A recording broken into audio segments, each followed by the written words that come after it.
Olá, é um prazer estar com vocês mais uma vez. Hoje eu quero falar de um assunto que também veio de vários questionamentos.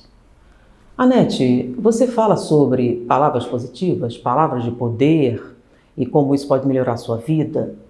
Eu acho que isso aí não tem nada a ver com o espiritismo. E outras coisas correlatas. Por que você não fala sobre vibração? Você não fala sobre a lei da atração? Por que você não fala sobre processos espirituais? Eu acho que eu estou falando desse assunto. E toda vez que alguém faz esse questionamento, eu fico confusa. Porque eu achei que eu estava falando justamente sobre isso.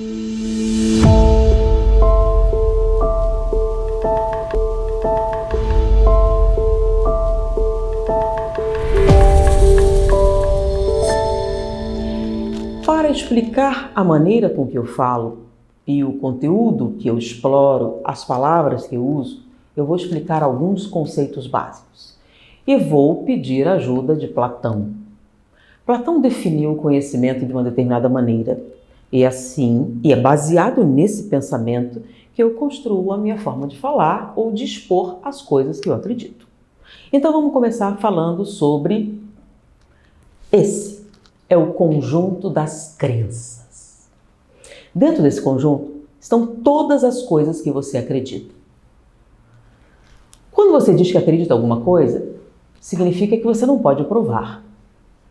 Porque se você pudesse provar, você diria que essa é a realidade e não o que você acredita. Essa é a realidade, esses são os fatos. Fatos são uma coisa, crenças são outra coisa. Para você, uma crença é como se fosse um fato, mas você não consegue dar isso para alguém, porque crença é algo muito pessoal. Então, nesse conjunto estão todas as crenças, não só suas, as crenças de todas as pessoas que existem. E aqui desse outro lado, um outro conjunto, onde está toda a verdade. Verdades que algumas pessoas não sabem que existem, verdades que ninguém sabe que existe. Algumas coisas que você acredita que são verdadeiras. Então, toda a verdade que existe está nesse segundo conjunto. São dois conjuntos, das crenças e das verdades. Mas, existem alguns elementos de um dos conjuntos que também fazem parte do outro. Existem algumas crenças que são verdadeiras. Existem algumas verdades que são a crença de alguém. Então, não são dois conjuntos separados. Existem elementos comuns. O nome disso é interseção. Nessa interseção estão as crenças verdadeiras. Beleza, todo mundo acredita que as suas crenças estão ali, na interseção. Pode ser que estejam, pode ser que não. Mas é nesse conjunto das crenças verdadeiras que Platão criou um subconjunto. Um conjunto chamado conhecimento. Então, dentro das crenças verdadeiras está o conjunto do conhecimento. Para a crença verdadeira fazer parte do conjunto do conhecimento, você precisa fazer uma única coisa: justificar racionalmente por que você crê que isso é verdade. Não serve qualquer argumento. O que é um argumento racional, um argumento lógico? É um argumento que possa ser universalmente aceito. Então você vai usar palavras, frases, ideias que tornem a sua crença muito possível de ser verdade. Você vai juntar a ela explicações que tornem extremamente plausível. Se você conseguir isso com muito sucesso, muitas pessoas vão chamar essa sua colocação de teoria. É uma crença. E que foi tão bem explicada que possivelmente é verdadeira. E assim começam todas as teorias científicas. O nome que você dá a isso é hipótese. Você pega uma coisa que você acredita possível. Em alguns casos, você pega fatos e esse conhecimento é a explicação por que isso acontece. Então, existe esse fato. Qual a explicação? Essa. Possivelmente essa é a explicação. E aí você começa a trabalhar a explicação de tal maneira que você aparentemente cobre todas as bases. E você faz isso tão bem que você pode inclusive prever acontecimentos através dessa teoria. Mas ainda não é uma verdade absoluta. Por que não? Porque falta uma coisa: provar. Provar é um fato inquestionável, porque assim são os fatos. Chama-se realidade. Fatos que vão tornar a sua teoria ou a sua explicação a mais absoluta realidade. Então, as provas. Quando Einstein desenvolveu a teoria da relatividade, ela explicava tudo, todas as falhas matemáticas, ou seja, cobria as bases. Mas faltava uma prova. E aí um outro cientista, um inglês, assistindo um eclipse, tem a prova. E a teoria de Einstein deixa de ser uma mera teoria e passa a ser a explicação para determinados fenômenos naturais. Entendeu o pensamento? Então vamos usar uma colocação. Uma colocação, inclusive, do Espiritismo. Reencarnação. Quando Kardec fala da reencarnação, e a reencarnação é um dos princípios básicos do Espiritismo, ela é colocada como um dogma. O que é um dogma? Uma crença. Algo que você não pode provar. Mas Allan Kardec estava trabalhando com fatos. A comunicabilidade dos espíritos e os vários fatos espíritas. E aí ele coloca um negócio aí, reencarnação. Espíritos falaram da reencarnação. Muitas colocações a respeito do assunto. E a reencarnação fazia muito sentido para explicar certas coisas aparentemente inexplicáveis. Uma vez que a alma sobrevivia à morte e podia se comunicar, essas diferenças, qual o motivo? A reencarnação era uma teoria que cobria as bases, explicava as diferenças, explicava os talentos diferentes, explicava uma série de coisas. Ou seja, fazia muito sentido. Allan Kardec usou as colocações dos espíritos, as provas que tinha sobre a imortalidade e disse que a reencarnação fazia sentido, que as colocações dos espíritos tinham nexo. E se você acompanha a lógica, as argumentações, a reencarnação faz muito sentido. Mas, na época de Kardec, 1857, não havia provas da reencarnação.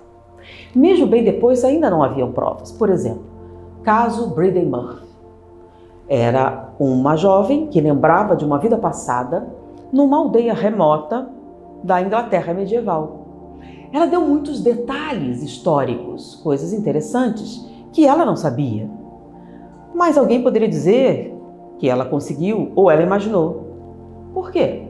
Porque apesar dos muitos detalhes corretos sobre a história da Inglaterra, ninguém podia provar que essa aldeia existiu, porque a terra mudou, os vestígios apareceram e você não pode provar de maneira inequívoca que aquilo foi real. Você não pode encontrar um documento que você escondeu na época que seria a prova cabal. Por quê? Porque nós não temos evidências. O trabalho de Ian Stevenson, com as memórias de crianças de outras vidas, muitas evidências, mas ele esbarrou no mesmo problema. Não existem registros históricos precisos que permitam você fazer a comparação entre o que a pessoa diz e o que estava lá. Mas a ciência foi crescendo e chegou o momento das lembranças de vidas passadas serem detectadas pela comunidade científica, principalmente na área da psicologia. Pessoas que alegavam ter problemas causados por vidas passadas, ou pessoas que tinham lembranças dessas vidas. Até um determinado momento, isso foi encarado como imaginação, como um processo mental causado por fantasias. Olha bem, nós temos fantasias que causam problemas, mas nós também temos lembranças que causam problemas. São duas coisas diferentes. Para o mal imaginário, você vai trabalhar isso. Para uma lembrança, é um outro tipo de trabalho. Então você tem problemas que são causados por fantasias. E tem problemas causados por lembranças. A forma de tratar isso em terapia é diferente. Então, durante muito tempo, eles encaravam lembranças de outras vidas como pura fantasia. E você tratava tentando demonstrar à pessoa que aquilo não existia, que era uma fantasia e que ela tinha que... Porém, a nossa tecnologia cresceu e nós hoje podemos analisar o cérebro. E nós sabemos como as lembranças se comportam no cérebro e como as fantasias se comportam no cérebro. E foi aí que um problema surgiu. Porque alguém, vivenciando uma vida passada, ao ser examinado, apresentava um comportamento de lembrança. E agora? Estamos diante de um fato. O fato da reencarnação? Não, gente. O fato de que esta lembrança, teoricamente de uma vida passada, no cérebro aparece como uma lembrança. E olha o problema. Se é uma lembrança, você não pode tratar como fantasia. Você tem que tratar como lembrança. Porque quando você trata como fantasia, você não resolve o problema. Mas quando você trata como uma lembrança real, você consegue o mesmo efeito que a terapia tem sobre lembranças traumáticas do presente. E isso é um problema. Porque muitas pessoas não acreditam que a reencarnação existe. E não tem motivos para acreditar. A única coisa que eles têm é a evidência de que essas pessoas que afirmam lembrar de outra vida estão lembrando mesmo. Do que? Não sei. Existem várias hipóteses. Alguns dizem que é uma anomalia do cérebro e que uma fantasia, por um acaso anatômico, neurológico, se comporta como uma lembrança. Mas não interessa como isso aconteceu. O fato é de que é uma lembrança e tem que ser tratado como uma lembrança para resolver o problema que ela está causando. Porque uma fantasia é uma fantasia, uma lembrança é uma lembrança. Mesmo que você acredite que aquela lembrança não é real, para o cérebro ela é. Então, você tem que tratar desta maneira. Diante disso, a reencarnação ou lembrança de vidas passadas ou terapia com vidas passadas, hoje é uma terapêutica que é relativamente aceita pelos conselhos de psicologia. Não porque eles acreditem em reencarnação, mas porque não podem negar de que são lembranças reais, mesmo que a causa para eles não seja real. E tem que ser tratadas. Então, se você tem uma doença de natureza mental, cuja causa é uma lembrança de vidas passadas, mesmo um terapeuta absolutamente materialista, ateu, pode lhe tratar com relativo sucesso, porque ele vai trabalhar como se essa lembrança fosse real, mesmo que ele não acredite nisso. Porque para você, ela é real. Isso é a primeira fundamentação para a tese da reencarnação, que explica muitas coisas. E nós temos agora essa experiência científica sobre a vida real. Mas nosso mundo está mudando. Nós já temos uma série de registros, por exemplo, hoje em dia, certidão de nascimento, com alguns dados físicos. Nós temos impressões digitais, num banco enorme de impressões digitais.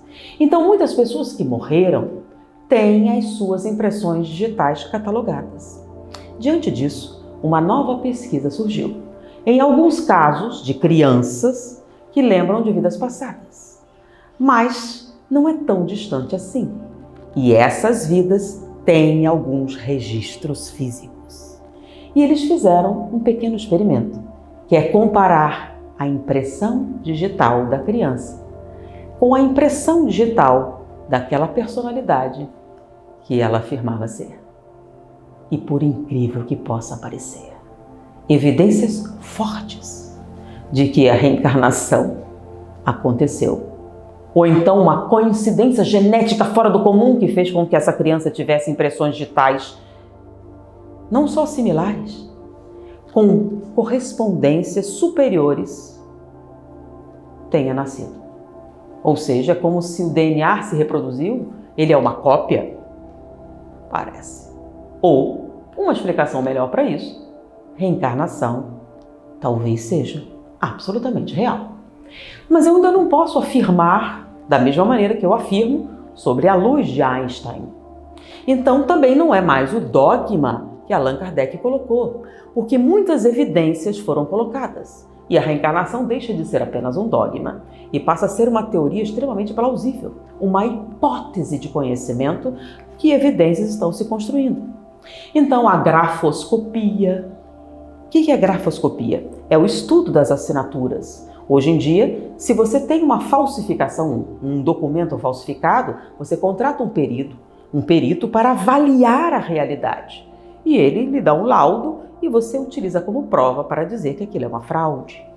Ora, se você acredita nesse perito para demonstrar essa fraude e ganhar uma questão legal, alguns especialistas estão pegando algumas crianças que estão começando a escrever e que afirmam lembrar de vidas passadas quando escrevem o nome e esses registros históricos onde existem cartas ou documentos dessas personalidades.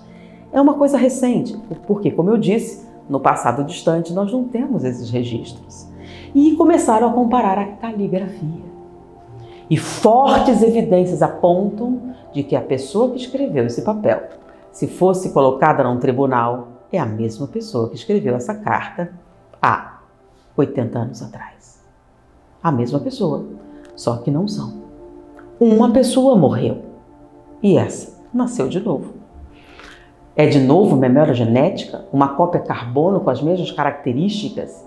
Eu acho que uma explicação mais plausível dentro do arcabouço científico da navalha de Ockham é que a teoria da reencarnação está ganhando cada vez mais evidências. Que ela é uma explicação muito mais plausível para determinadas coisas do que memória genética ou memória etérica ou background comum ou algumas outras explicações possíveis para determinados fatos.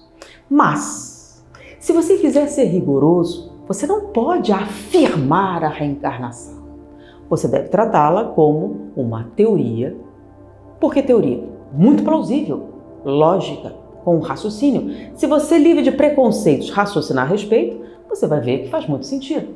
E você pode abraçar a tese da reencarnação baseado apenas nesse raciocínio, de que ela explica, inclusive prevê alguns comportamentos e resolve alguns problemas, mesmo que você não tenha 100% de certeza que a causa do seu problema de relacionamento é mesmo a reencarnação. Mas quando você trabalha como se fosse, você consegue superar esses problemas. Logo, a teoria da reencarnação ganha ainda mais relevância, uma vez que ela também resolve problemas. Com isso, você não pode afirmar a reencarnação é uma realidade. Ainda. Mas as evidências estão se somando.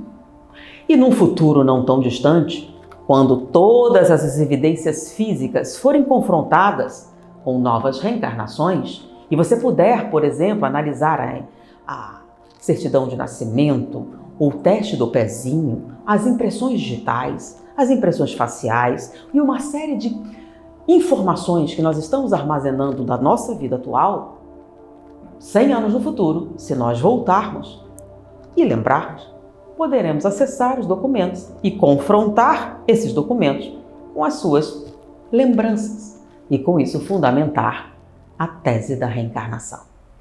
Isso eu falei sobre reencarnação, mas isso serve para outros conceitos também. Vamos dar um exemplo. Pensamento.